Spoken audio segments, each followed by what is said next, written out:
Dominant Protector. Credit to the author. 1941-50.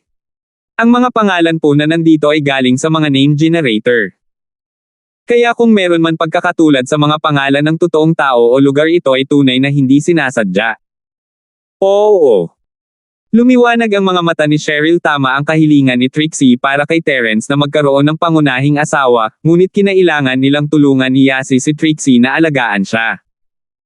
Kahit na wala si Trixie, kailangan nilang kumpletuhin ang kahilingan ni Josephine at tulungan itong alagaan siya. Sa loob ng sasakyan, mas naging komportable si Melissa, na para bang lilipad siya sa langit.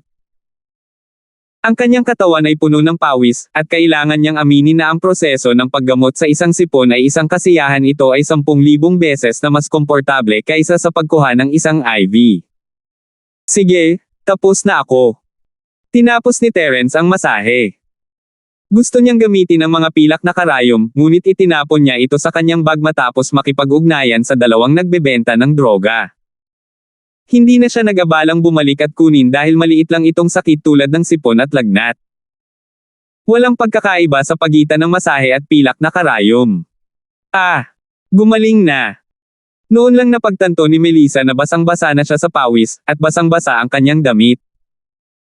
Talagang na-refresh ang pakiramdam niya, bagaman nawala ang lamig at pagkahilo na naramdaman niya noon, ngunit ayaw niyang umalis. Parang medyo naging mabilis ang paggamot. Gayunpaman, pinagalitan ni Melissa ang kanyang sarili dahil sa pagiging walang hiya niya. Maaaring nananabik siya sa pakiramdam ng mga kamay ni Terence na minamasahe ang kanyang katawan. Nagsisimula na ring maghinala si Terence nang makita ang pagbabago sa mukha ni Melissa. Bakit parang namumutla ka? Hindi kaya ako ganap na gumaling. May gana si Melissa na sabihin, hindi ako gumaling, pakisuri muli ako, ngunit hindi siya gaanong matapang. Pakiramdam niya ay wala na sa linya ang mga ginawa niya nitong mga nakaraang araw, mas matapang kaysa sa anumang nagawa niya simula noong bata pa siya. Kung magpapatuloy ito, magiging masamang babae siya. Ayos lang ako, ayos lang ako. Medyo pinagpapawisan lang ako, at medyo nag-iinit ang pakiramdam ko. Gusto kong magpalamig. Mabilis na sabi ni Melissa. Astig. Hindi mangyayari iyon. Manatili sa kotse at huwag lumabas hanggat hindi nawawala ang iyong pawis. Kung hindi, sipon ka na naman. Sabi ni Terence. Tapos gawin mo na ang trabaho mo. Ayos lang ako sa kotse. Sabi ni Melissa. Sige, pupunta na ako. Tawagan mo ako kung may kailangan ka. Tumango si Terence, walang saysay na manatili siya rito dahil gumaling na si Melissa. Salamat. Sabi ni Melissa. Ano ang dapat pasalamatan sa akin? Hindi tayo magkakasama. Nakangiting sabi ni Terence. Oo, magkaklase tayo. Ngumiti rin si Melissa. Sila ay mga kasama pagkatapos ng lahat, kaya walang dapat ipag-alala. Bumaba si Terence sa kotse at tumango sa Miss at Yasi. Sige, let's go. Okay, sinabi ni Tito Fredo na nag-i-inspeksyon siya sa merkado sa Stonegate. Gusto ni Daddy na palawakin ang kanyang negosyo dito para hindi lang lumawak ang mga industriya ng Pablo, ngunit mas madalas mo rin kaming makita. Sinabi ni Uncle Fredo na tatawagan natin siya kapag nakauwi na tayo, sabi ni Cheryl. Pagkatapos ay bumalik tayo at hintayin siya. Siya nga pala, sinabi mo na ba kay Lola Sullivan? Sabihin mo sa kanya na maghanda ng pagkain at ihain ito sa bahay ngayong gabi. Sabi ni Terence. Sinabi ko na kay Lola Sullivan. Sa tingin ko nagsimula na silang maghanda. Tama, Terence, bakit nakasuot ka pa rin ng uniforme ng militar? Tanong ni Cheryl. Naku, wala akong panahon para labhan ang mga dati kong damit kaya hindi ko na pinalitan. Sabi ni Terence. Tumango si Cheryl at hindi na nagsalita pa. Sumakay silang tatlo sa kotse, at si Terence ay nagmaneho pabalik sa Zhoushan District. Gaya ng inaasahan, nakita niya si Lola na araw na abala sa kusina, at ang halimuyak mula sa kusina ay nakapagpapalunok sa kanya. Granny Sullivan ay talagang kamangha-mangha. Ang kanyang mga kasanayan sa pagluluto ay mas mahusay kaysa sa mga chef ng hotel. Naisip ni Cheryl na isang magandang bagay ang maging kasambahay si Lola Sullivan. Tumango si Terence. Naguguluhan din si Terence tungkol dito. Si Lola Sullivan ay isang collector ng basura, ngunit mayroon siyang kasanayang ito. Talagang kakaiba, ngunit ang pinakamahalagang bagay ay medyo malabo ang alaala ni Lola Sullivan sa nakaraan. Walang alam si Terence tungkol sa kanyang background. Gayunpaman, isang bagay ang tiyak. Mula sa iba't ibang mga palatandaan, si Lola Sullivan ay dapat na isang taong may kwento sa nakaraan. Kaya lang hindi niya alam kung bakit ito naging dahilan ng pagkawala ng memorya niya. Gayunpaman, kahit na nawala ang kanyang memorya, hindi nawala ang kanyang mga kasanayan sa pagluluto. Malamang na instinct ito. Siyempre, hindi sinasadya ni Terence na nagtanong tungkol sa nakaraan ni Lola Sullivan, at hindi rin niya sinubukang tulungan itong mabawi ang kanyang mga alaala. Ang bawat tao'y may kanya-kanyang sikreto at kahirapan, at hindi niya nais na malaman ito. Paano kung ito ay isang alaala na ayaw maalala ni Lola Sullivan? Umiling si Terence, dinial ni Terence ang numero ni Uncle Fredo. Terence, bumalik na kayo. Ang boses ni Uncle Fredo ay nanggaling sa kabilang dulo. Uncle Fredo, nakabalik na kami. Nasa Villa kami sa Zhujiang District. Nasaan ka? Tanong ni Terence. Tiningnan ko ang mga lokasyon ng ilang mga ibinebentang skyscraper at kumuha ng ilang mga larawan. Ibabalik ko ang mga ito at pag-usapan kay Mr. Charlton upang makita kung alin ang angkop para sa sangay ng kumpanya sa lungsod ng Eastern Sea. Malapit na itong matapos, pupunta ako ngayon. Sabi ni Uncle Fredo. Pwede ka na lang pumunta sa Villa area sa Zhujiang District. Ang Grand Cherokee ko ay nakaparada sa labas ng villa, siya yun. Sabi ni Terence. Sige, pupunta ako ngayon. Sabi ni Tito Fredo. Pagkababa ng telepono, lumabas si Lola Sullivan na may dalang isang plato ng nilagang manok na may mantika at inilagay ito sa mesa.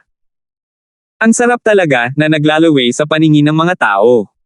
Mr. Linford, Miss Charlton, kailan po ba darating ang mga bisita? May kaunti na ring maiinit na ulam, mas masarap kainin habang mainit pa. Tanong ni Lola Sullivan. Malapit na silang dumating. Hindi naman talaga sila bisita, pamilya silang lahat. Ito ang kasambahay sa Starfield, Lola Sullivan. Sinabi ko na sa iyo ang tungkol sa kanya noon. Sabi ni Terence. Nang marinig ni Lola Sullivan na nandito si Tito Fredo, namula ang mukha niya at hindi niya alam ang gagawin. Nandito siya. Sa ganang kanya, casual lang itong sinasabi ni Terence noong nakaraang pagkakataon, at makakalimutan niya ito sa loob ng ilang araw. Hindi niya inaasahan na sasabihin muli ito ni Terence, at hindi niya alam kung ano ang gagawin, hindi pa siya handa. Hehe, meeting lang. Walang ibang ibig sabihin. Butlers naman kayong lahat, kaya kailangan ninyong maging pamilyar sa isa't isa. Sabi ni Terence. Tama, Lola Sullivan. Si Uncle Fredo ay talagang napakabuting tao. Sabi ni Cheryl. Kung tutusin, kung talagang nagkasama sina Uncle Fredo at Lola Sullivan, buti na lang kahit anong mangyari. Hindi malulungkot si Tito Fredo, ngunit magkakaroon din ng kasama si Lola Sullivan. Bukod dito, pareho silang nasa parehong panig, kaya walang anumang mga problema. 1942. Ayaw ni Cheryl na masolo si Tito Fredo sa kanyang ama. Iba ang sitwasyon ng tatay niya sa Tito Fredo. Siya ay umalis dahil sa kanyang ina, ngunit ang asawa at anak na babae ni Tito Fredo ay parehong patay. Ito ay isang kaawa-awang sitwasyon. Kung gayon, ipagpapatuloy ko ang paghahanda. Nahihiya si Lola Sullivan na magsalita pa, kaya tumalikod siya at bumalik sa kusina. Hindi nagtagal, narinig ang tunog ng sasakyan mula sa labas ng bakuran. Nahulaan ni Terence, Cheryl, at Yasi na maaaring si Tito Fredo iyon, at mabilis na lumabas para batiin siya, ngunit hindi ito ang kotse ni Tito Fredo. Ito ay isang BMW X5M na nakaparada sa harap ng villa sa tabi. Lumipat ba ang bahay na ito? Nagulat si Cheryl sa BMW X5M. Sa tabi ng villa ni Terence ay isang walang laman. Ito ay ang parehong marangyang pinalamutian na villa na binili niya noong isang araw. Nalaman lang ito ni Terence pagkatapos niyang lumipat kasama sina Cheryl at Yasi. Gayunpaman, ang villa ay hindi na ibenta noong araw na binili niya ito. Hindi niya inaasahan na ganoon kabilis ang pagbebenta nito. Ang tao sa BMW ay marahil ang may-ari ng villa na ito. Ano man ang mangyari, hindi niya kayang baliwalain ang kanyang mga bagong kapitbahay dahil sila ay magsasama sa hinaharap. Nagpasya si Cheryl na pumunta at batiin sila, ito ay isang bagay ng asal. Kung magkasundo ba sila sa hinaharap, naging problema iyon para sa kinabukasan. Isang magandang babae at isang mahiyaing batang lalaki ang lumabas sa kotse matapos mamatay ang X5M ng BMW. Kumunat ang noo ni Terence. Ang dalawang taong ito ay ang magkapatid na gustong umupa ng bahay noong araw na iyon sa ahensya ng pabahay. Pero nagrente talaga sila ng villa. Ngunit agad na tinanggihan ni Terence ang ideya paano sila magrente ng isang villa na tulad nito. Pagkatapos ng lahat, ang pagsasaayos ay magwawasak habang ginagamit ang bahay. Kung ang bahay ay inupahan ng ilang taon, ang pera sa pagsasaayos ay lubhang mababawasan. Hindi man lang masasagot ng renta ang pagkawala ng renovation. Sa makatuwid, ang tanging posibilidad para sa naturang villa ay ibenta ito. Bumili nga ba ng villa ang magkapatid na ito? Hindi ba't napakalaki ng pagkakaiba ng bago at pagkatapos? Lalo na ang babae na sariwa pa sa isip ni Terence ang liwanag sa kanyang mga mata noong siya ang ahente. Noong una ay hindi kilala ni Terence ang magkapatid, kaya wala siyang pakialam sa mga mata ng dalaga, ngunit ngayong nandito na sila at magkapitbahay, muling sumimangot si Terence. Nagkataon lang ba o may iba pang layunin? Ngunit isang bagay ang natitiyak ni Terence na hindi pa niya nakita ang mga kapatid na ito. Kung nagkataon lang, nandoon na ang magkapatid nang pumunta siya sa agency, at pinili lang ito ni Terence on the spot, maraming ahensya sa paligid, at hindi lang ito. Nakakatawang sabihin na hinihintay siya ng magkapatid doon. Gayunpaman, kung hindi nagkataon na bumili sila ng isang villa sa tabi ng kanilang sarili, ano ang ibig sabihin nito? Naramdaman ni Terence na may kakaiba, lalo na nang masulyapan niya ang dalaga. Siyempre, baka dahil pumasok siya sa agency kasama ang dalawang magagandang babae, at gusto nilang bumili ng villa. Marahil ay dahil nakita nilang nakabili siya ng villa kaya bumili na rin sila ng villa. Ito ay isang pares ng mayayamang kapatid. Para maging low profile, pinili nilang umupa ng bahay. Gayunpaman, nang makita nilang bumili ng mga villa ang ilan sa kanilang mga kaklase, hindi na nila ito pinansin at bumili na rin sila ng mga villa. Ito ang pinakamakatwirang paliwanag. Mukhang napansin ng magandang babae na may nakatingin sa kanila habang nakatingin siya sa gilid ni Terence. Medyo nagulat siya nang makita niya sina Terence, Cheryl, at Yasi, ngunit tumango siya sa kanila at naglakad. Nang makabili na siya ng villa, gusto lang ng magandang dalaga na bumili ng villa na mas malapit sa kanya. Hindi niya akalain na magkapit-bahay pala ang dalawang villa na ito. Noon lang niya napagtanto noong lumipat siya ngayon na magkapit-bahay pala sila. Nagkataon lang, hindi ko inaasahan na magiging kapit-bahay ko. Seryosong sabi ng magandang babae. Nagkataon. Mahinang sabi ni Terence, hindi mo ba gustong umupa ng bahay sa araw na iyon? Bakit ka bumili ng villa? Gusto ko sanang umupa ng bahay, pero nang makita ko kayong bumili ng villa, medyo natukso ako, kaya bumili din ako ng villa. Hindi ko lang akalain na magkapit-bahay ako, sabi ng magandang babae.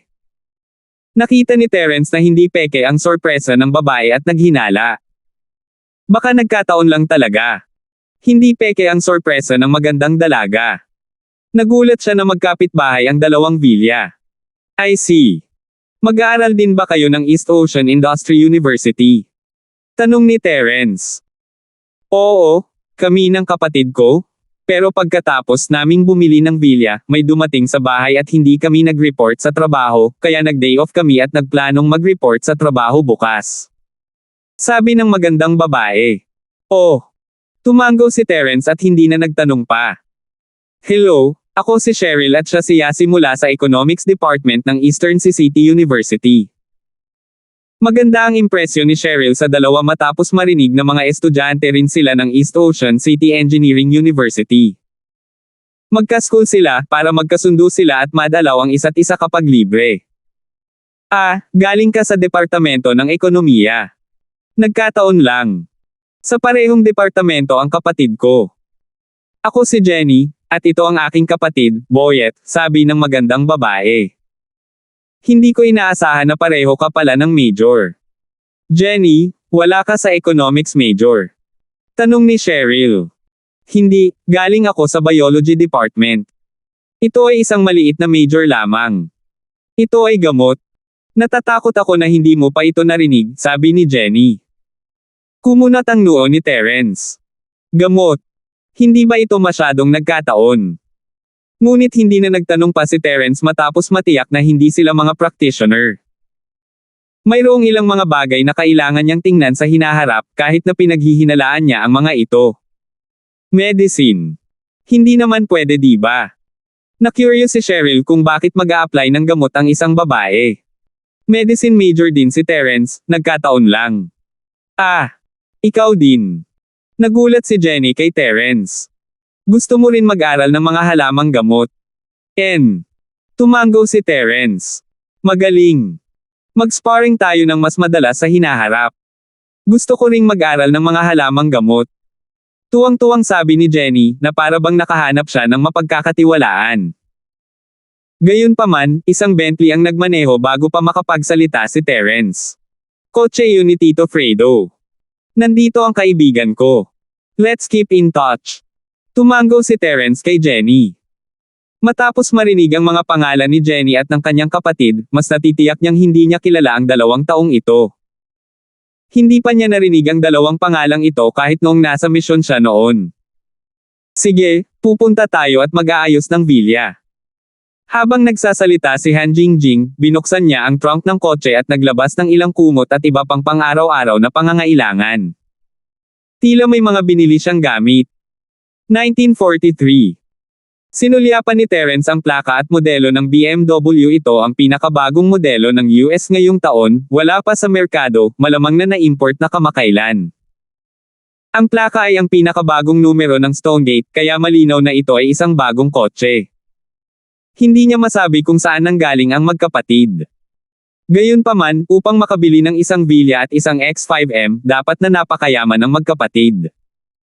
Terence, Cheryl, Yasi.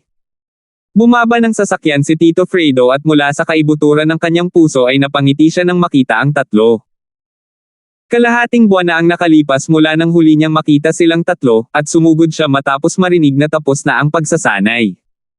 Uncle Fredo, medyo energetic ka kanina. Mukhang maayos ang lahat sa Starfield. Nakangiting sabi ni Terence. Nawala ang malungkot na tingin ni Uncle Fredo, napalitan ng sariwa at masigla. Tama, ang mga industriya ng Pablo ay nasa tamang landas ngayon, at binago ni Mr. Charlton ang kanyang filosofiya sa negosyo. Marahil ay magkakaroon ng mabilis na paglago ang mga industriya ng Pablo. Pero lahat ng ito ay salamat kay Terence. Sabi ni Uncle Fredo. Nakita ni Uncle Fredo ang mga kapitbahay na naglilipat ng mga gamit, kaya hindi na siya masyadong nagsalita. Uncle Fredo, handa na ang pagkain at mga tao. Ikaw na lang ang natitira. Pilyong sabi ni Cheryl. Handa ka na ba? Huminto si Uncle Fredo, naalala ang sinabi ni Terence noon. Umiling siya nang walang magawa. Matanda na ako, at wala na akong iniisip. Salamat sa iyong kabaitan. Pinag-isipan kong mabuti, at hindi ko pa rin makalimutan ang aking asawa, kaya... Hindi natapos ni Uncle Fredo ang kanyang pangungusap, ngunit naunawaan ni Terence at ng iba pa ang ibig niyang sabihin. Ayaw pa niyang magpakasal muli, kaya mas mabuting isantabi muna ang bagay na ito. Sige, kung gayon, ituturing na lang natin itong mga normal na kaibigan. Ikaw ang kasambahay sa Starfield, at si Lola Sullivan ang tagapangalaga ng bahay sa Stonegate.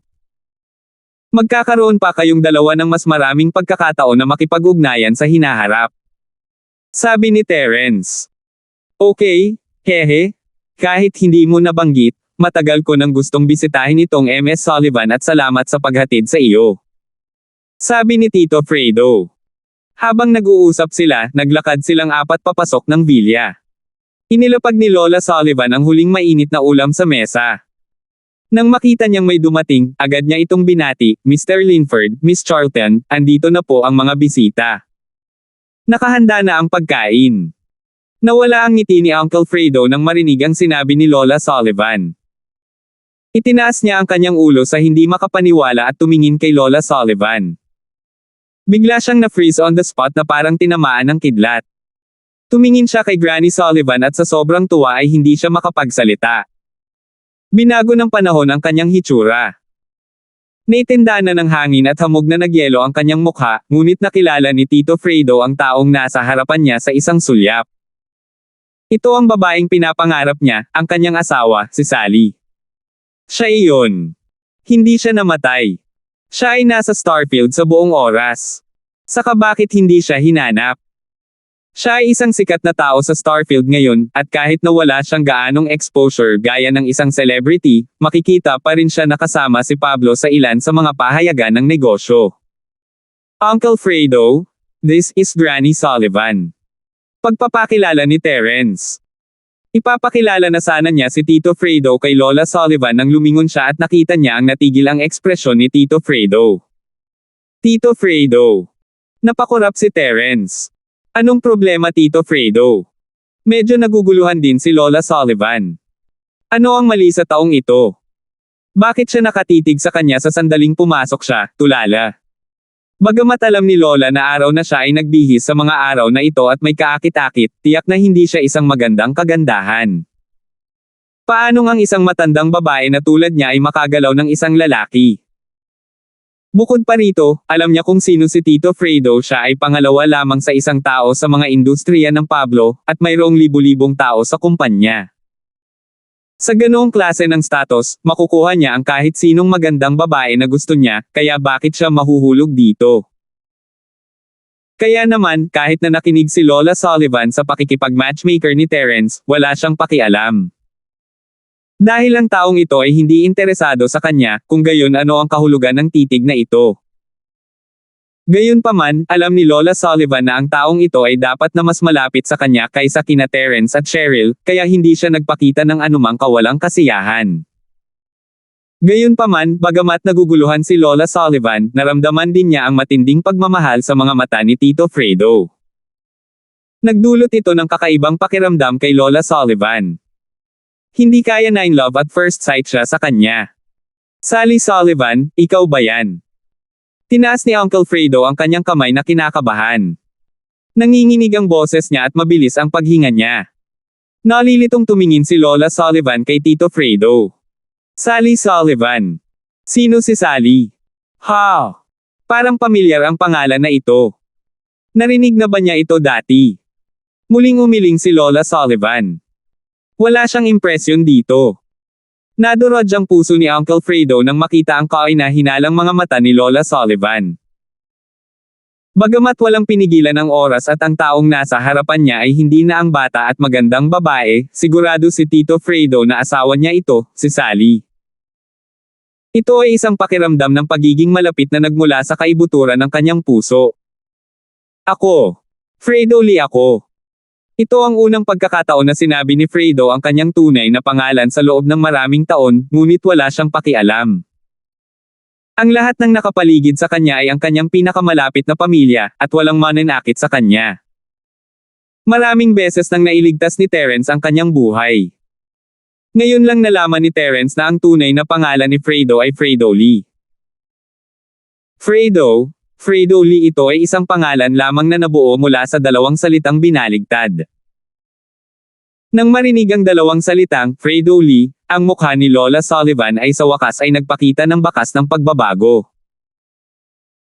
Gayunpaman, kaagad pagkatapos, ang mga mata ni Lola Sullivan ay naging blanko, na parang may naaalala, ngunit hindi rin maipaliwanag. Pagkaraan ng mahabang panahon, umiling siya at sinabing, palagay ko kilala na kita noon pa.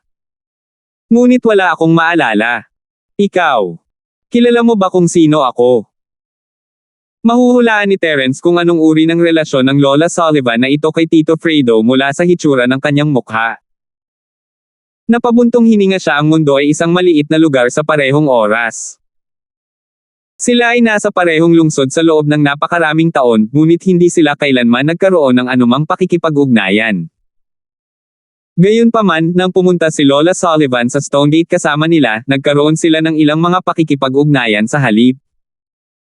Ang buhay ay isang malaking laro na binubuo ng mga pagkakataon at kapalaran.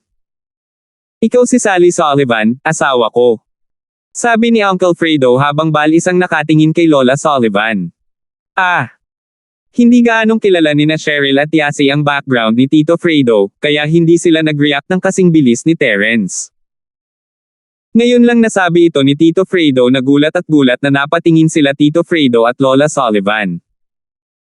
Si Lola Sullivan talaga ang namatay na asawa ni Tito Fredo. Ngunit, maayos si Lola Sullivan na nangangahulugang hindi siya namatay. Ngunit sa pagtingin kay Lola Sullivan, tila wala siyang naaalala. Ako. Asawa mo. Nanlaki ang mga mata ni Lola Sullivan sa gulat. Ang pangalan ko ay Sally. 1944. Hindi akalain ni Lola Sullivan na magsisinungaling si Tito Fredo sa kanya, ito ang mga pamamaraan ng mga kabataan sa pagsundo sa mga babae. Sa kanilang edad, hindi ba katawa-tawa na gamitin pa rin ang mga pamamaraang ito? At sa katayuan ni Tito Fredo, hindi na niya kailangang gumawa ng ganoong kasinungalingan. Walang pagkakamali. May nunal sa ilalim ng iyong kanang kilikili at isang 10 centimeters ang haba na peklat sa iyong kaliwang binti. Tumango si Fredo. Ah! Bagamat alam ni Lola Sullivan na hindi nagsisinungaling si Tito Fredo, nabigla pa rin siya nang marinig niyang ilarawan niya ang mga katangian ng kanyang katawan. Nagsasabi kaya siya ng totoo? Siya ba talaga ang asawa niya? Siyempre, alam niya ang nunal sa ilalim ng kilikili niya, pero hindi niya alam kung saan nanggaling ang peklat sa kanyang guya. Hindi man lang niya ito maalala, pero lagi siyang nakasuot ng mahabang damit at mahabang pantalon, kaya imposibleng malantad niya ang dalawang lugar na iyon. Kahit sina Cheryl at Yasi, na nakatira kasama niya, ay hindi alam ang tungkol dito, kaya paano malalaman ni Tito Fredo? Ikaw talaga. Sigurado si Tito Fredo noon, ngunit nang makita ang ekspresyon ni Lola Sullivan, napahinga siya ng maluwag. Siya iyon, ang kanyang asawa. Sa sandaling iyon, si Tito Fredo ay napuno ng emosyon at luha. Ilang taon na ba? Ilang beses na ba niya ito nakita sa panaginip niya? Kahit na siya ay mas bata at mas maganda kaysa sa kanya ngayon, ang lahat ng iyon ay ilusyon. Nang magising siya mula sa panaginip, walang laman ang lahat. Kahit na ang Lola Sullivan ngayon ay hindi na bata at maganda, siya ay talagang nasa harap ng kanyang mga mata. At ang inalagaan ni Tito Fredo ay hindi ang kanyang kagandahan, kundi ang kanyang damdamin. Kahit na siya ay pumangit, may kapansanan, o kahit na nasa isang vegetative state, si Tito Fredo ay nasa tabi niya pa rin, magpakailanman. Ako ang asawa mo. Paano hindi ko matindaan? Napatingin si Lola Sullivan sa excited na mukha ni Tito Fredo. Parang hindi man lang niya ito pinik, pero wala man lang itong alaala. Malabo lang niyang naalala na tila may tinatawag na Fredo Lee sa kaibuturan ng kanyang memorya. Oo. Malakas na tumango si Uncle Fredo. Tito Fredo? Lola Sullivan, sa tingin ko ay hindi na lang tayo dapat tumayo dito. Kumain tayo at mag-usap habang kumakain tayo. Napabuntong hininga si Terence. Hindi ito kasing simple nang inaakala niya gusto niyang makahanap ng kapareha para kay Tito Fredo, ngunit sa halip ay natagpuan niya ang unang asawa. Gayunpaman, nawala ang alaala ni Lola Sullivan. Gayunpaman, malinaw na naramdaman ni Terence na si Lola Sullivan ay hindi isang practitioner. Ayon kay Tito Fredo, dapat maging practitioner din siya, di ba? Ito ay mali. Si Jelay ay isang practitioner din, ngunit ang mga sining ng practitioner ng House Sullivan ay napaka-espesyal. Ito ay isang support type na practitioner's arts, at walang kinalaman sa lakas hindi masabi ng isa. Ngunit, sa katawan ni Jelay, kung titingnan niyang mabuti, ramdam pa rin niya ang pagbabago-bago ng purong enerhiya. Noong golden class siya, halos wala na ang pakiramdam na ito, ngunit pagkatapos niya maging mystic o kahit earth class, makakahanap pa rin siya ng mga katangian ng practitioner kay Jelay. Gayunpaman, walang alinman sa mga katangiang ito si Lola Sullivan. Hindi maniniwala si Terence kung hindi sigurado si Tito Fredo na ito ang kanyang dating asawa. Ito ang henyo mula sa House Sullivan na makakatulong kay Tito Fredo na mabawi ang kanyang dalisay na enerhiya at pagalingin ang kanyang mga sugat. Tama. Tingnan mo ako, ang pananabik na ito. Medyo humihingi ng tawad si Uncle Fredo. Hindi pa kumakain ang lahat, tama. Kumain tayo at mag-usap habang kumakain. Natural, nakaupo si Tito Fredo kasama ang araw ng lola. Si Cheryl ay puno ng emosyon, ngunit si Yasi ay nakatingin sa kanila ng may pagtataka. Hindi tinanong ni Terence ang tanong na nasa isip niya. Pagkaupo, hindi na makapaghintay si Tito Fredo na maglagay ng isang piraso ng pagkain sa kanyang bibig. Pagkatapos kumain, sinabi niya, hindi masama, ito ang lasa. Napakaraming taon na ang lumipas. Lagi kong namimiss ang lasa na ito. Sally, sa wakas ay nakita na rin kita. Nakikita ni Lola Sullivan ang pagmamahal at pananabik sa mga mata ni Tito Fredo, ngunit wala talaga siyang maalala. Sa kanyang alaala, mayroon siyang asawa at anak na babae, ngunit wala siyang ideya kung saan sila nagpunta. Fredo Lee, asawa mo ba talaga ako? Anong nangyari sa atin? Hindi akalain ni Lola Sullivan na nagsisinungaling si Tito Fredo sa kanya. Bukod sa dati niyang pagkakakilanlan bilang isang scavenger, hindi siya karapat-dapat kay Uncle Fredo bago siya naging kasambahay ni Terence at Cheryl. Ngayon pa lang, pakiramdam niya ay may gap sa pagitan ng dalawa. At saka, nasa katanghaliang gulang na siyang babae ngayon at hindi maituturing na maganda. Ang pagmamahal ni Uncle Fredo ay nagmula sa kaibuturan ng kanyang puso, at wala siyang anumang lihim na motibo. Kaya, sa kanyang puso, naniwala si Lola Sullivan sa mga salita ni Tito Fredo. Habang siya ay bumantong hininga sa kung gaano ito nagkataon, siya ay medyo nabalisa. Wala siyang maalala. Kami. Nag-alinlangan si Uncle Fredo, hindi nagpatuloy. Kumain muna tayo, sasabihin ko sa iyo pagkatapos nating kumain para hindi masira ang mood ng lahat. Isang trahedya ang nangyari noon. Ngayon, ang buong pamilya ay nakaupo sa paligid ng hapagkainan at masayang kumakain. Bakit kailangan nilang pag-usapan ang malungkot na nakaraan? At saka, ngayong natagpuan na ang kanyang asawa, mas mabuting huwag nang banggitin ang mga malulungkot na bagay na iyon. Ang tanging panghihinayang ay hindi niya alam kung ano ang nangyari sa kanyang anak na babae. Siya ay napakabata, kaya malamang na siya ay pinatay ng kanyang mga kaaway. At ang kanyang sariling amo, kahit na siya ay isang Sky Class Master, paano siya papayagan ng kaaway na umalis? Upang maprotektahan ang sarili, napatay sana siya ng pagkubkob ng kalaban. Oo, kain muna tayo. Alam ni Terence ang tungkol sa background ni Tito Fredo, at alam niya na kung ihahayag niya ito ngayon, hindi makakakain ng masarap ang lahat. Uncle Fredo, kalooban ng Diyos na makita mong muli si Lola Sullivan. Isang masayang okasyon. Uminom tayo o dalawa para ipagdiwang. Sige. Naisip ni Uncle Fredo ang kanyang anak na babae at amo, ngunit ang paghahanap ng mapapangasawa ay isa ng pagpapala sa isang kasawian. Tuwang-tuwa nga ito kaya agad siyang tumango at pumayag. Ang kapaligiran habang kumakain ay napaka-weird. Si Tito Fredo ay patuloy na naglalagay ng pagkain sa plato ni Lola Sullivan, ngunit siya ang gumawa ng pagkain. May gustong sabihin sina Terence, Cheryl, at Yasi, ngunit hindi nila alam kung ano ang sasabihin. Ito ay negosyo ni Tito Fredo at ni Lola Sullivan, kaya hindi sila maaaring makialam. Sa kabilang banda, bagamat mukhang tuwang-tuwa at excited si Tito Fredo, hindi niya alam kung paano sasabihin kay Lola Sullivan at kung saan magsisimula. Bagamat maswerteng nakatakas si Lola Sullivan sa massacre sa taong iyon, malamang na hindi nakaligtas ang kanyang anak at amo. Kung sasabihin niya ito kay Lola Sullivan, malulungkot kaya siya. 1945. Ngunit ang mga bagay na ito ay kailangang sabihin. Kung hindi niya gagawin, hindi magagawa ni Tito Fredo na mapaniwala si Lola Sullivan na asawa niya ito. Naniwala man si Lola Sullivan sa kanya at tinanong kung ano ang nangyari noon, hindi niya ito maitatago sa kanya. Kaya sinubukan ni Tito Fredo na ayusin ang kanyang mga salita, sinusubukang gumamit ng mataktikang paraan upang ipahayag ito at mabawasan ang kalungkutan ni Lola Sullivan. Tito Fredo? Lola Sullivan, marami kayong gustong sabihin. Paano ito, mag-usap kayong mag-isa sa kwarto nyo, manunood muna ako ng TV kasama sina Cheryl at Yasi saglit. Iminungkahi ni Terence.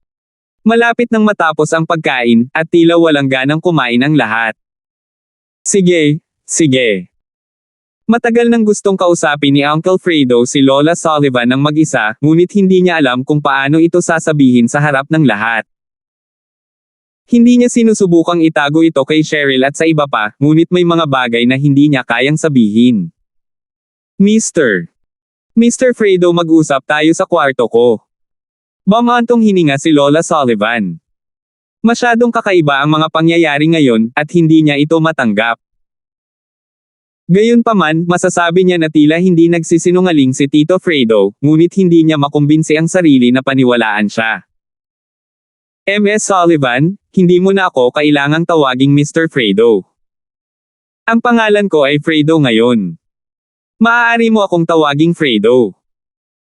Ayaw ilantad ni Uncle Fredo ang pagkakakilanlan ni Fredo Lee sakaling malaman ng kanyang mga kaaway at hinanap siya. Okay. Mr. Fredo Lee. Nagulat si Lola Sullivan. Hindi nakakagulat na naramdaman niyang pamilyar ang pangalan ng maglipat ng pera sa kanya si Cheryl. Fredo Lee? Fully? Hindi ba kabaligtaran? Hindi kaya ang pangalang Fredo Lee ay talagang may malaking kahalagahan sa kanyang puso?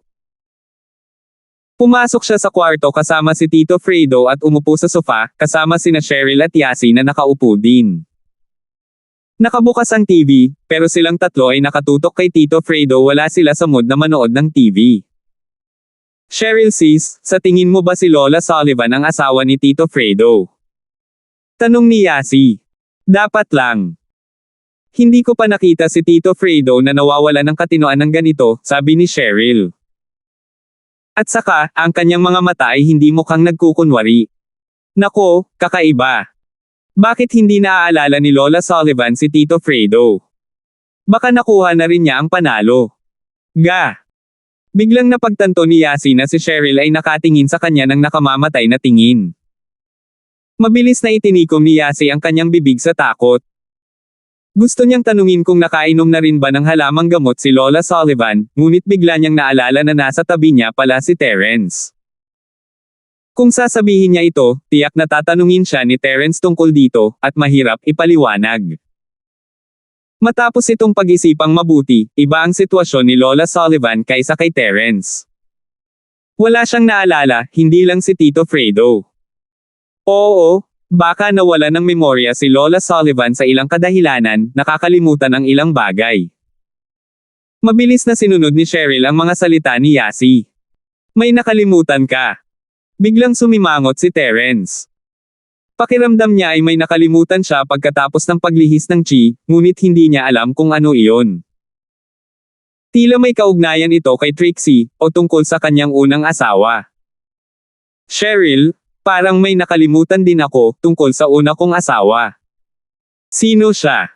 Tanong ni Terence. Malapit nang sumabog si Cheryl, gusto niyang sipin si Yasi sa outer space.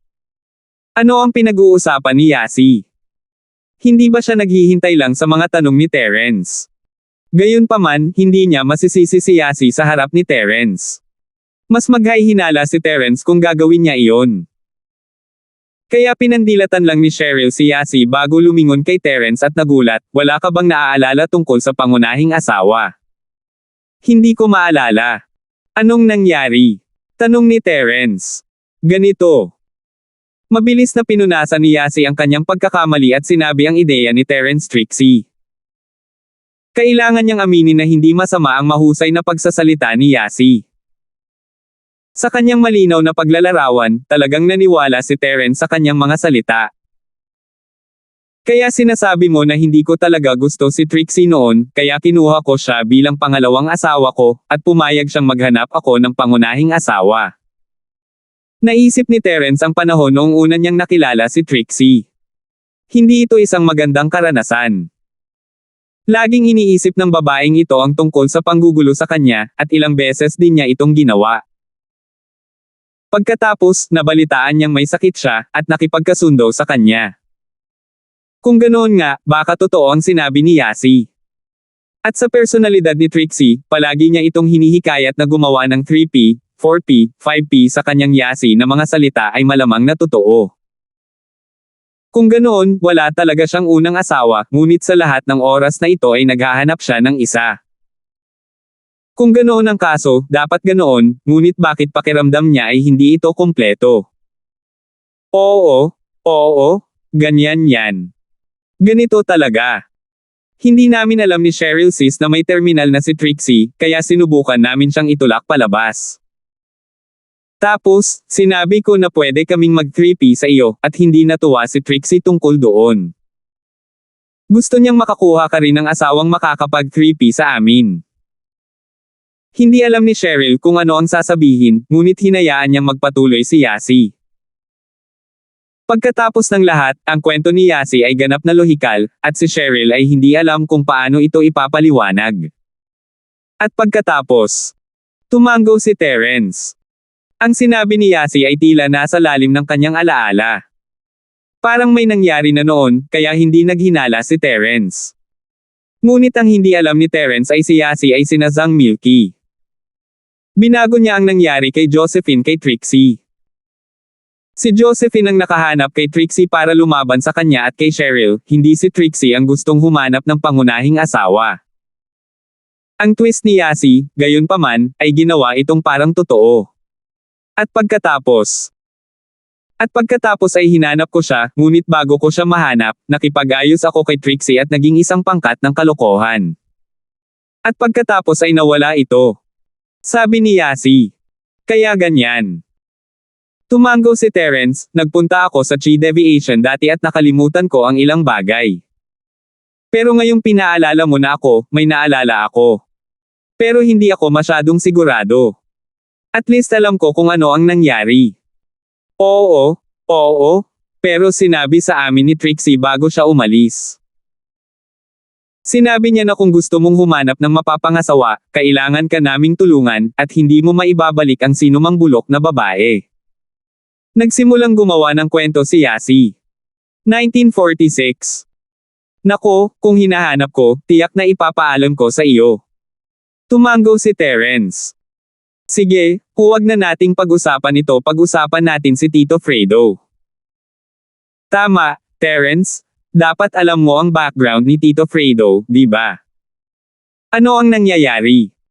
Bakit hindi mo sabihin sa akin ni Yasi? Natakot si Cheryl na si Terence ay magsisimulang magtanong muli kung magpapatuloy siya, at mabilis na binago ang paksa pabalik kay Tito Fredo.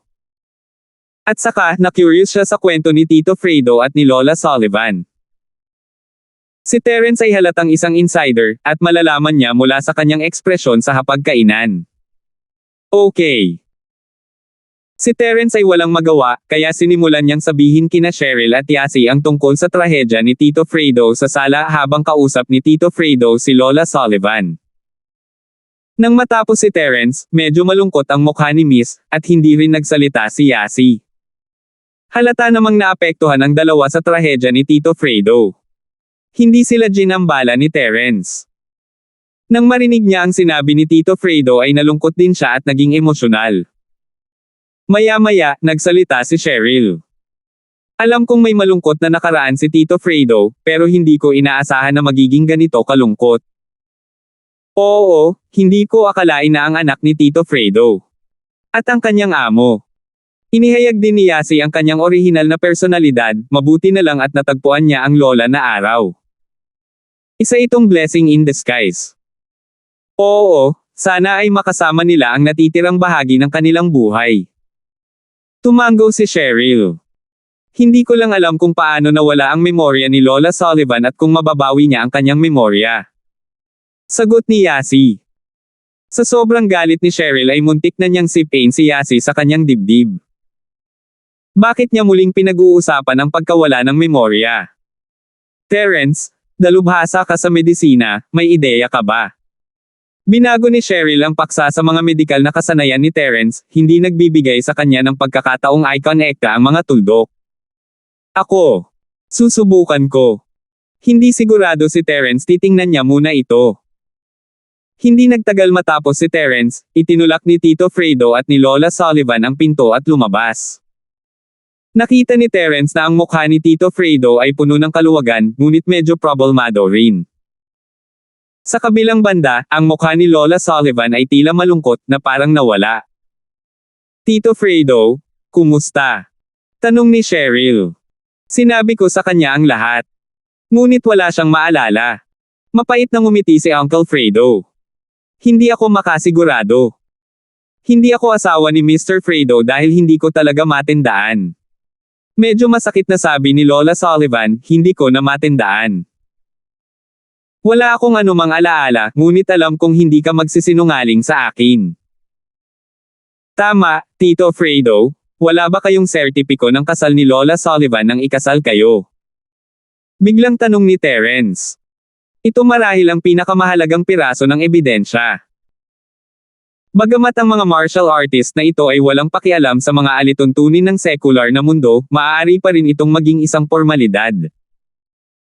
Oo, ngunit nang mapuksa ang sekta, wala na silang panahon para iligtas ang kanilang buhay. Paano sila magkakaroon ng pagkakataong alisin ang mga bagay na iyon? Tinulungan ako ni Mr. Charlton na muling irehistro ang aking pagkakakilanlan bilang Fredo, mapait na ngumiti si Fredo. Pero dapat may record sa Civil Affairs Bureau, di ba? Hindi ba natin malalaman kapag na-check natin? Kung nakarehistro ito sa ibang probinsya, at hindi maginhawang suriin, maaari kong hilingin kay Harold o Amara na gawin ito. Mas madali para sa kanila. Sabi ni Terence. Oo. Lumiwanag ang mga mata ni Uncle Fredo. Sally, noong kinasal kami, kumuha rin kami ng litrato. Dapat may record. Malalaman namin kapag na-check namin. Naniwala si Lola Sullivan sa mga salita ni Tito Fredo, ngunit kung may ebidensya, hindi niya iniisip na kumpirmahin ito. Hindi na nag-aksaya ng oras si Terence, tinawag niya si Harold at sinabi sa kanya ang lahat, at agad namang pumayag si Harold. Para sa kanya, ang pag-iimbestiga sa pagpaparehistro ng kasal ay isang piraso ng cake. Hindi nagtagal, nagpadala ng email si Harold sa telepono ni Terence. Ito ang file ng kasal sa pagitan ni Fredo Lee at Sally. Kinailangang aminin ni Terence na ang Harold ay napakahusay. Pagkatapos ng oras ng trabaho, ngunit nakuha ni Harold ang file sa maikling panahon. Ibinigay ni Terence ang telepono kay Uncle Fredo at Lola Sullivan. Nandito na. Ngayon, Lola Sullivan, maniniwala ka ba sa akin? Ganito talaga. Tiningnan ni Lola Sullivan ang file sa kanyang telepono, isang masalimuot na ekspresyon sa kanyang mukha. Kung tutuusin, napakalungkot ng sinabi ni Tito Fredo, ngunit wala siyang masyadong alaala. Ngayong nakumpirma na ang kanyang pagkakakilanlan, naramdaman ni Lola Sullivan na parang nawala ng laman ang kanyang puso. Bagamat natagpuan niya ang kanyang asawa, malamang nawala na ang kanyang anak na babae at ang amo ng kanyang asawa. Ang kaibahan ng saya at lungkot na ito ang nagpatahimik muli sa kanya. Granny Sullivan, matagal na pong wala ang patay, at napakatagal na po nung nangyari, kaya wag niyo na pong isipin. Ngayong nahanap na po namin ulit si Tito Fredo, hindi po ba blessing in disguise yun? Kung hindi lang po nagkataon, natatakot po akong hindi na tayo magkikita habang buhay. Terence. Tumango si Lola Sullivan at bumantong hininga. Medyo gumanda ang mood niya. Nagsasaka din ako noon, at galing ako sa Sullivan family. Natural. Tumango si Uncle Fredo. Ngunit ngayon ako. Muling napuno ng kalituhan ang mga mata ni Lola Sullivan. Ang pakiramdam na walang maalala ay napaka-depress. Sinubukan niyang alalahanin ang nakaraan. Kung kaya niya, may mga bagay na hindi alam ni Tito Fredo, ngunit maaaring alam niya. Ito ay tungkol sa kinaroroonan ng kanyang anak na babae at amo. Kung hindi niya alam ang mga bagay na ito, ayos lang. Pero ngayong alam na niya, natural na sabik si Lola Sullivan na malaman ang sagot. She furrowed her brows as if she is trying hard to recall something, but to no avail. Hindi ko pa rin maalala. Wala akong maalala. Mayroon akong ilang hindi malinaw na mga impresyon, ngunit hindi ko alam kung ano ang mga iyon. Granny Sullivan, sinusubukan mo bang maalala? Tanong ni Terence. Oo, Kung maaalala ko kung ano ang nangyari sa nakaraan, maaaring mayroon akong ilang mga palatandaan tungkol sa sitwasyon ng aking anak na babae at Panginoon. Baka may alam din ako tungkol sa aking kaaway. Tumango si Lola Sullivan at sinabi, Granny Sullivan, hayaan mo akong tulungan kang suriin. Hindi alam ni Terence kung ano ang gusto ni Lola Sullivan, at habang gusto niyang tumulong, hindi siya makikialam kung ayaw niyang maalala ang malungkot na nakaraan. Iyon ay dahil hindi ito isang masayang bagay para sa sinuman. Mas lalo lang malungkot at malungkot ang mga tao. Ngunit malinaw na gustong maalala ni Lola Sullivan ang nangyari noon at makahanap ng ilang mga pahiwatig, kaya natural na kailangang humanap ng paraan si Terence para matulungan siya. 1947. Tama, Terence, isa kang milagrong doktor. Natuwa si Fredo na marinig na gustong tumulong ni Terence.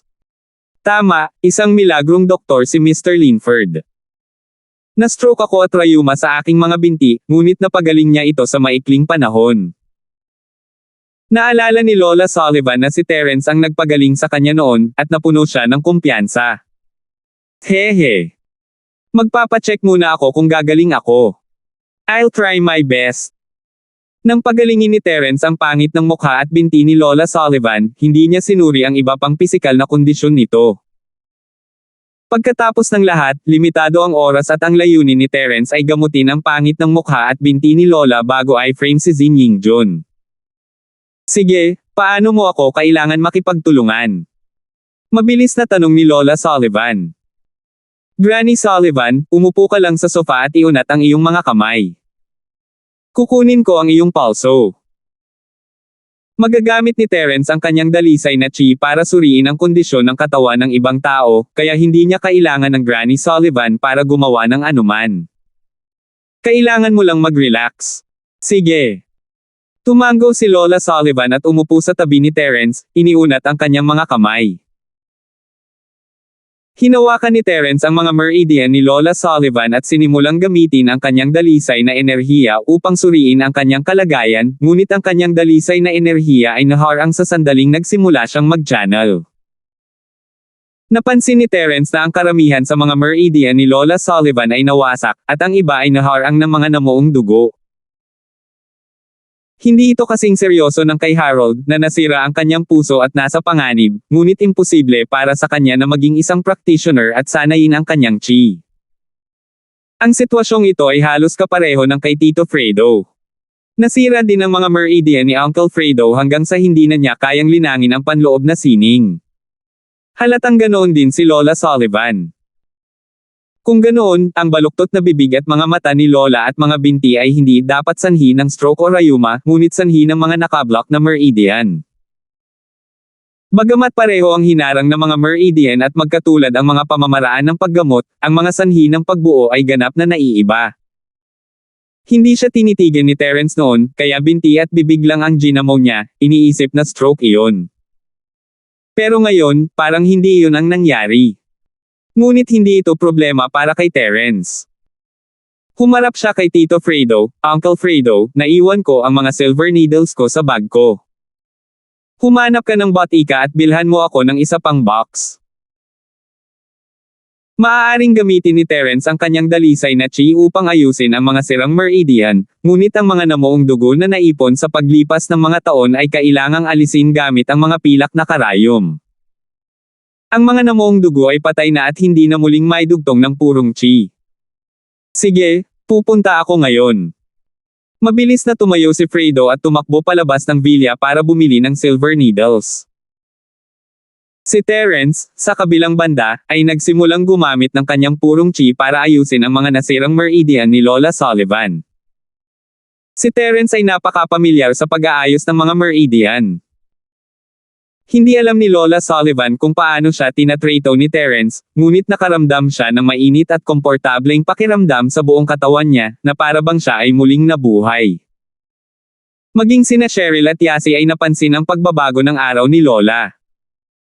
Ang bilis ng pagbabago ng mukha niya na makikita sa mata. Ang mga wrinkles mula sa dati ay nawala, napalitan ng makinis at makintab na ibabaw. Si Lola Sullivan ay mukhang naging mas bata siya ng ilang taon sa loob lamang ng maikling panahon. Hindi nagulat si Terence sa mga nakaharang na meridian ng change Granny Sullivan na nagkaroon ng malubhang epekto sa kanyang metabolismo, at normal lang sa kanya na magmukhang nagliliwanag pagkatapos na ayusin ang mga ito. Katulad ng hitsura ni Tito Fredo ng ilang taon na mas bata pagkatapos niyang ayusin ang kanyang mga meridian. Ang pagtulong sa Granny Sullivan na mabawi ang kanyang mga meridian ay hindi nagpapataas ng kanyang lakas, kaya ginawa ito ni Terence ng mahusay at mabilis. Ngayong nasanay na siya sa sining ng ikalawang yugto ng Dragon Mastery, ang unang yugto ay isang piraso ng cake para sa kanya. Ang bilis ng sirkulasyon ay mas mabilis din kaysa dati, kaya hindi nagtagal bago naayos ang mga nasugatang meridian ni Lola Sullivan.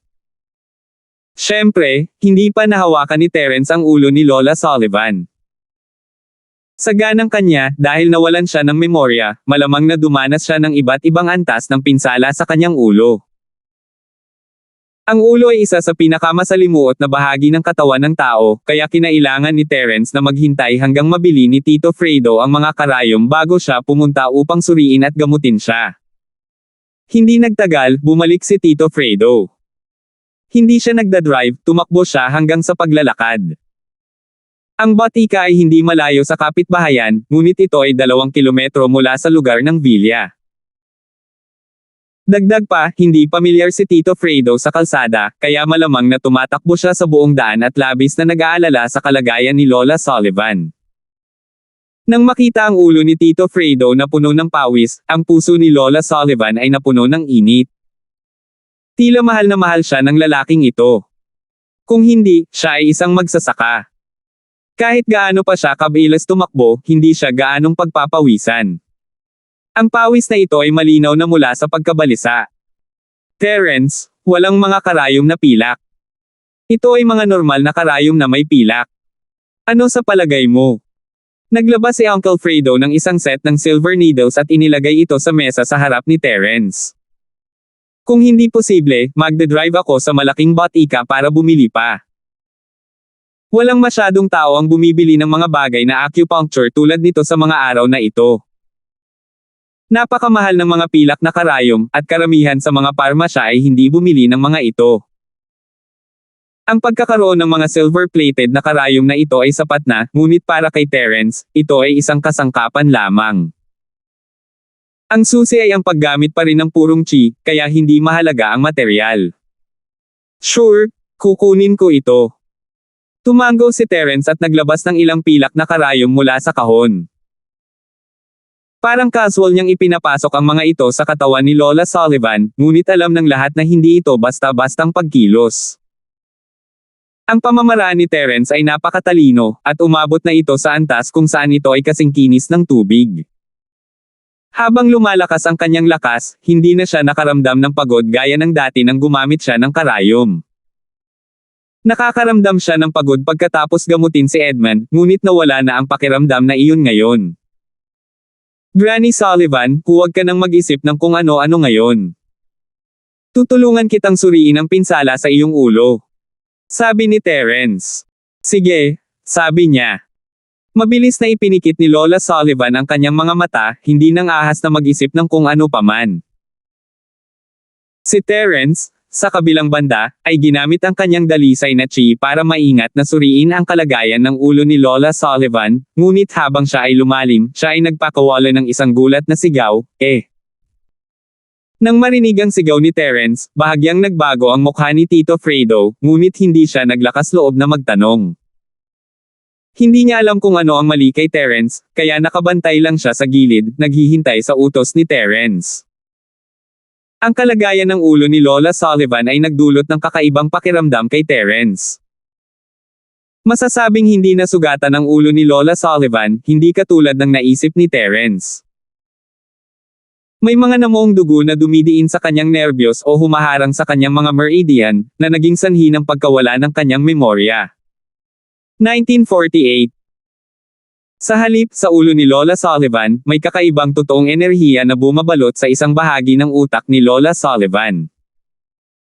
Ito ang unang pagkakataon na nakakita ng ganito si Terence. Maaaring naapektuhan ng chi ang memorya ni Lola Sullivan. Gayunpaman, sa ilalim ng inspeksyon ni Terence, bagamat kakaiba ang Chi, tila wala itong anumang masamang intensyon. Hindi ito tila isang bitag ng Panginoon, ngunit parang natural itong nabuo. Ito ay napakaharmonya sa ulo ni Lola Sullivan, nang walang anumang pagtanggi. Gayunpaman, hindi siya naglakas loob na hawakan ito bago siya sigurado. Pagkatapos ng lahat, medyo mahirap para sa kanya na pilitin ang laso ng apoy na si Chi noon. Mahirap ilabas ang Chi mula sa ulo ni Lola Sullivan sa parehong paraan, at ang Chi ay wala sa katawan ni Terence kundi sa katawan ni Lola Sullivan, na maaaring humantong sa hindi inaasahang panganib. Granny Sullivan, mayroong isang bola ng totoong enerhiya sa iyong ulo. Tila ito ang bola ng totoong enerhiya na bumabalot sa isang bahagi ng iyong memorya. Gayunpaman, ang sitwasyong ito ay lubhang kakaiba. Ito ang unang pagkakataon na nakita ko ito, kaya kailangan kong pag-isipan ito at magsaliksik para ma-verify ito. Aalisin ko ang namuong dugo sa iyong katawan ngayon.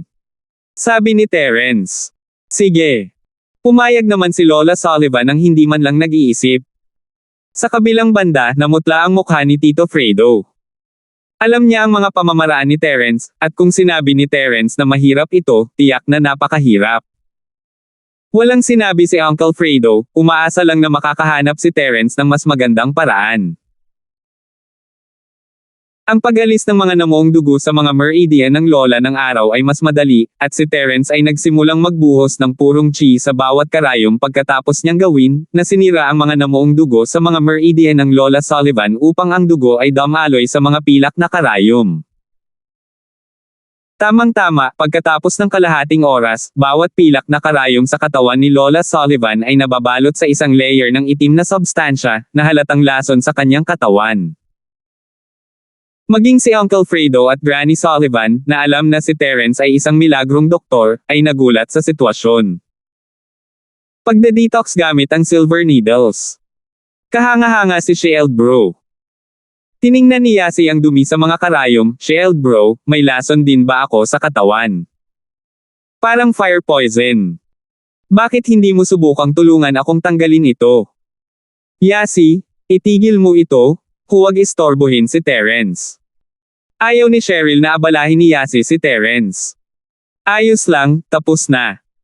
Saglit na pinaikot-ikot ang kamay ni Terence sa huling karayom bago bumitaw. Ngumiti siya kay Yasi, kung wala kang sakit, bakit mo ito tinatanggal? Nako, nag-iingat lang ako.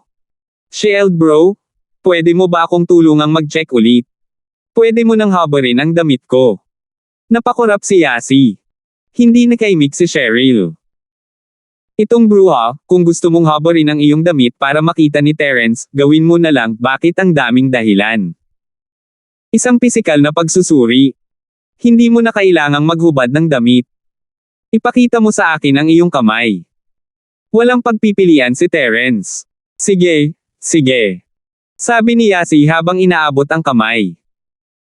Sinuri ni Terence ang pulso ni Yasi at umiling, Yasi, napakalusog mo, wala ka namang sakit. Nakikita ko, hindi na kailangang mag-detoxify. Sabi ni Yasi, nabigo. Ha! Hindi na kailangan. Matapos suriin ni Terence si Yasi, lumingon siya para tingnan ang mga karayom sa katawan ni Lola Sullivan. Mabilis niyang iniligpit ang mga iyon nang maramdaman niyang malapit na sila, Granny Sullivan, maligo ka na. Dapat nababalot ng dumi ang katawan mo. Ah, okay. Naramdaman din ni Lola Sullivan na malagkit at hindi komportable ang kanyang katawan kaya mabilis siyang tumango. Paliliguan kita. Walang malay na sabi ni Uncle Fredo. Well, namula ang araw ni Lola. Kahit alam na niyang asawa niya si Tito Fredo, hindi pa rin niya ito matanggap. Ah, pasensya na, wala akong ibang ibig sabihin. Napagtanto ni Uncle Fredo na medyo naiinip na siya, at namula ang kanyang mukha. Talagang gusto niyang tumulong, at wala siyang ibang iniisip. Hindi na kumibo si Lola Sullivan at mabilis na bumalik sa kanyang kwarto para maligo. Maraming salamat, Terence. Si Uncle Fredo ay taos-pusong nagpahayag ng kanyang pasasalamat. Uncle Fredo, isang pamilya kami, ngunit Hindi ko pa rin alam kung ano ang nangyayari sa chi sa ulo ng Lola Sullivan. Tatawag ako at magtatanong kapag nakabalik na ako sa aking silid. Talagang tatanungin ni Terence si Elder George tungkol dito, ngunit hindi niya maaaring ilantad ang sekretong ito ng ganoon. Hindi naman pwedeng umupo lang siya sa sofa nang hindi tumatawag at makuha ang sagot, di ba?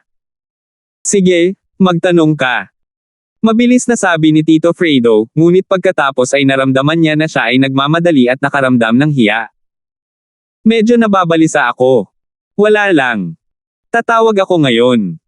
Ngumiti si Terence, naiintindihan ang naramdaman ni Fredo. Pagkatapos bumalik sa kanyang silid, hindi na nag-aksaya pa ng oras si Terence at pumasok sa Jade Space. Bumaling siya kay Kuya George, Elder George, nakatagpo ako ng kakaibang phenomenon ngayon.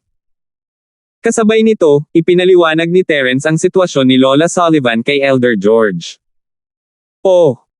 Ang kanyang isip ay nababalot ng tunay na enerhiya, ngunit ang tunay na enerhiya na ito ay walang anumang masamang hangarin. At nawala ang kanyang alaala.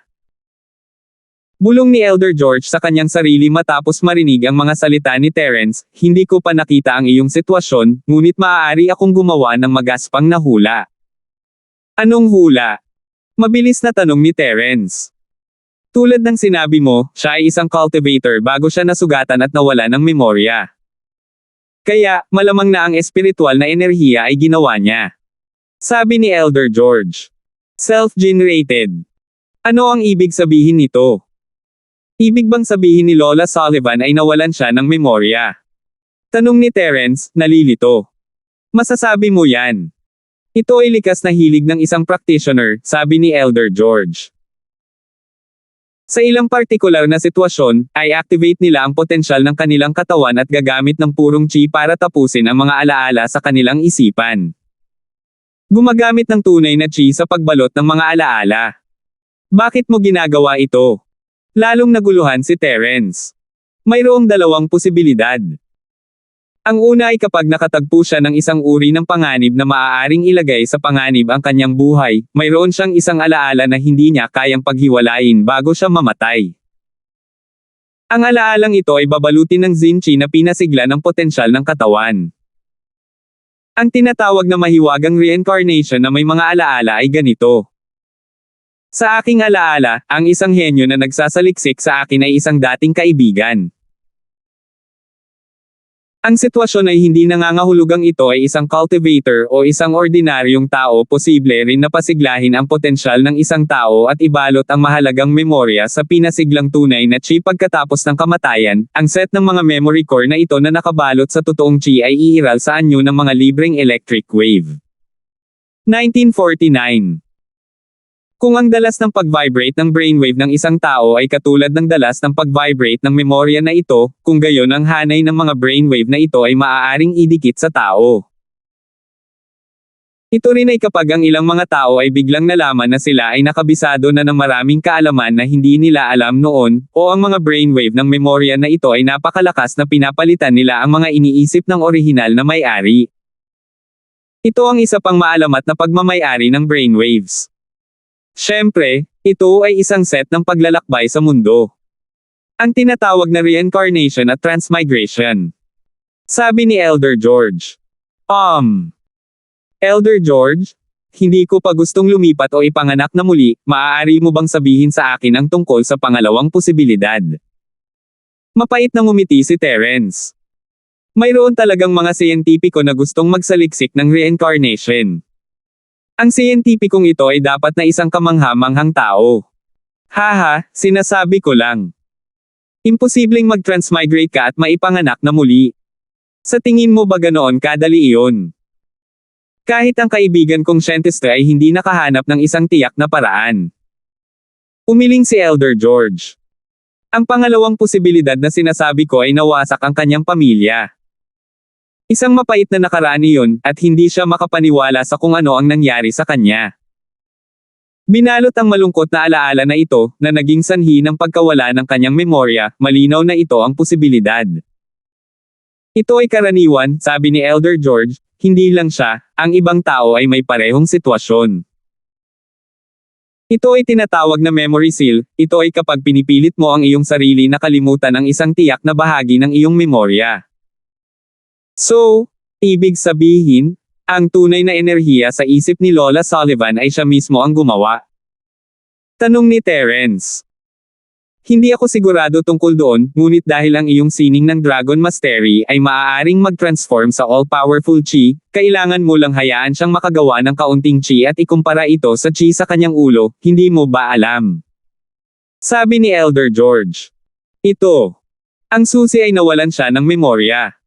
Hindi niya naaalala na maaari siyang magtanim. Bagamat naayos na ang kanyang mga meridian, hindi niya naaalala ang mantra. Hindi ko siya matutulungang mabawi ang kanyang lakas kahit na gusto ko. Sabi ni Terence na may mapait na ngiti.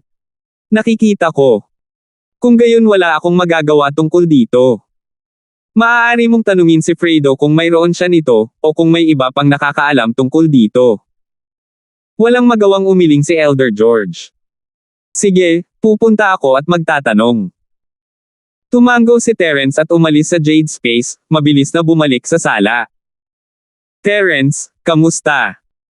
Nalaglag ang puso ni Uncle Fredo nang makitang lumabas si Terence nang napakabilis. Wala bang balita? Nagtanong-tanong ako, malamang na ganoon. Sinabi ni Terence kay Tito Fredo tungkol sa pangalawang posibilidad. Parang mas malamang. Oh. Sa madaling salita, tinataka ni Sally ang sarili niyang alaala. Kung gayon, hanggat tinanggal natin ang chi sa kanyang ulo, mababawi niya ang kanyang mga alaala, di ba? Tanong ni Tito Fredo, na ikinagulat niya. Sa teorya, oo, ngunit hindi natin matiyak kung ang chi sa ulo ng lola ng araw ay nabuo sa pamamagitan ng kanyang sarili. Mukhang wala siyang anumang masamang intensyon, ngunit palaging may panokong. Kung may nangyaring mali habang itinataboy ang chi, ang mga kahihinatnan ay hindi mailarawan ng isip. Mapait na ngumiti si Terence. Kung talagang may mali sa chi, maaari pa itong sumabog. Kung sumabog ang ulo ni Lola Sullivan, walang magagawa si Terence kahit na muling magkatawang tao si Liju. Ito. Paano natin ito kikumpirma? Nag-aalalang tanong ni Uncle Fredo na gulat na gulat. Ito. Ang dating pamamaraan ng paglilinang ni Lola Sullivan, mayroon ka ba? Kung mayroon, maaari nating subukang hayaan siyang magtanim muli. Kung ang tunay na chi na nililinang niya ay kapareho ng nasa kanyang ulo, nakakasigurado ako. Maaari nating subukang gabayan siya na paalisin ito, o maghintay hanggang maabot niya ang isang tiyak na antas at maaari niyang pinuhin ang tunay na chi sa kanyang sarili. Sabi ni Terence. Paglinang. Mapait na ngumiti si Uncle Fredo at walang magawang sinabi, ginawa ko, ngunit hindi ko ito dinala nang umalis ako.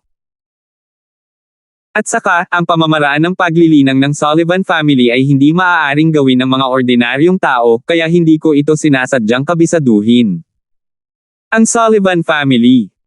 Sa madaling salita, ang people of the Sullivan family at Lola Sullivan ay nililinang ang parehong diskarte sa puso. Lumiwanag ang mga mata ni Terence. Oo, sinasabi mo. Nahulaan ni Uncle Fredo ang ibig sabihin ni Terence.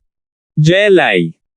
Tumango si Terence, siya rin ay nililinang ang pamamaraan ng puso ng Sullivan family, hihilingin ko lang sa kanya ang incantation ng heart technique upang tingnan. Nako, hindi na kailangang dumaan sa napakaraming problema, titingnan ko lang kung ano ang hitsura ng kanyang tunay na chi. Ito ay mahusay. Tuwang-tuwa si Uncle Fredo nang mabalitaan niyang nakahanap na sila ng paraan. Gayunpaman, biglang yumigting ang kanyang mukha. O tama, Terence, huwag mong sabihin sa pamilya ng Sullivan na natagpuan mo si Sally. Oh. Kumurap-kurap si Terence, ngunit mabilis na naunawaan kung ano ang ikinababahala ni Tito Fredo. Tito Fredo, natatakot ka ba na ang iyong mga kaaway ay makatanggap ng balita at pumunta sa iyo? Hindi masama. Tumango si Uncle Fredo. May mga bagay na dapat tayong mag-ingat. Bagamat malamang na hindi sasaktan ng Sullivan family si Sally, kapag lumabas ang balita, mas hihigit pa sa pakinabang ang pagkawala. Sige, hindi ko sasabihin. Sabi ni Terence. Habang nag-uusap sila ay tapos na si Lola Sullivan na maligo at lumabas na ng kwarto niya. Gayunpaman, sa sandaling ito, ang balat, ugali, at hitsura ni Lola ay sumailalim sa mga pagbabago sa kalidad. Ang balat ni Lola Sullivan ay mas maganda at may kintab, at ang mga kulubot sa kanyang mukha ay nawala. Kung dati ay matandang babae, isa na siyang magandang dalaga. Dahil sa pagbabagong ito, nagulat at natuwa si Tito Fredo. Bagamat wala siyang pakialam kung ano man ang naging Granny Sullivan, sino ba ang hindi gustong maging mas maganda ang kanilang asawa? Alam ni Uncle Fredo na ito ang lahat ng kredito ni Terence. Si Lola Sullivan ay isang practitioner noon, kaya normal para sa kanya na magmukhang mas bata ng ilang taon pagkatapos maalis ang kanyang mga meridian. Napakamangha. Hindi ko akalain na magiging kagandahan din pala si Lola Sullivan. Hindi na kita matatawag na Lola Sullivan, Auntie Sullivan na ang itatawag ko sa'yo. Nagulat na sabi ni Yasi. Halatang napansin din ni Lola Sullivan ang pagbabago sa kanya, nagulat at tuwang-tuwa sa parehong oras. Bagamat ipinahayag ni Tito Fredo ang kanyang pagmamahal para sa kanya, pakiramdam niya ay napakatanda na niya kumpara sa kanya, ngunit pagkatapos siyang tretuhin ni Terence, nagbago ang kanyang katawan. You can call me whatever you want. Sanay na ako. Hindi ko inaasahan na si Mr. Lin ay napakalakas, nakangiting sabi ni Lola Sullivan. Terence, maaari bang hindi tumanda ang isang practitioner? Tanong ni Cheryl na malalim ang iniisip. 1950. Tama, ang Golden Class Masters ay maaaring pahabain ang kanilang buhay, ang Mystic Class Masters ay maaaring makapagpabagal sa pagtanda, ang Earth Class Masters ay maaaring makapagpabagal nito, at Sky Class Masters ay maaaring panatilihin ang kanilang mga mukha magpakailanman. Hindi magbabago ang mukha sa sandaling pumasok ka sa Sky Class. Sabi ni Terence. Paano ang pagkatapos ng ranggo ng langit? Biglang tanong ni Yasi. Hindi ko alam ang tungkol dyan. Umiling si Terence. Tumango si Cheryl, malalim ang iniisip. So, hindi tatanda sina Josephine at Trixie. Tumingin si Cheryl kay Terence at biglang nagkaroon ng gana na maging practitioner. Gusto niyang maging master ng Sky Class. Gayunpaman, alam din niya na ang ilang mga bagay ay maaari lamang makaharap ngunit hindi hinihiling. Ito ay hindi isang bagay na maaari niyang linangin dahil lamang sa gusto niya. Kung hindi, lahat ay magiging isang magsasaka. Tawagan natin ito ng isang araw taken ko si Jelay bukas at titingnan ang kanyang chi, at pagkatapos ay tingnan ang chi ni Lola Sullivan. Tito Fredo, gabi na, dapat na kayong magpahinga ni Lola Sullivan. Sabi ni Terence. Umakyat din sina Cheryl at Yasi, at bumalik si Terence sa kanyang silid, na iwan sina Tito Fredo at Lola na araw sa sala. Ako. Mananatili ako sa guest room. Sabi ni Uncle Fredo, na medyo awkward. Hindi na kailangan. Dahil mag-asawa na talaga tayo, magsama na tayo. Pwede mo rin ikwento sa akin ang nakaraan. Nag-alinlangan si Lola Sullivan at medyo nahihiyang sabi. Si Uncle Fredo ay hindi nagmamadaling gumawa ng anuman, ngunit labis siyang nasasabik sa pagtanggap ni Lola Sullivan at mabilis na tumango bilang pagsang-ayon. Nang makita si Tito Fredo na kumikilos tulad ng isang bata, si Lola Sullivan ay umiling ng walang magawa, ang kanyang puso ay uminit sa parehong oras. Si Uncle Fredo at Lola Sullivan ay maagang nagising kinaumagahan, isang mahinang ngiti sa kanilang mga mukha. Bagamat hindi pa nakakabawi ng alaala si Lola Sullivan, malinaw na tinanggap niya si Tito Fredo. Abala silang dalawa sa paghahanda ng almusal sa kusina, at lahat sila Terence, Cheryl, at Yasi ay nakangiti sa kanila.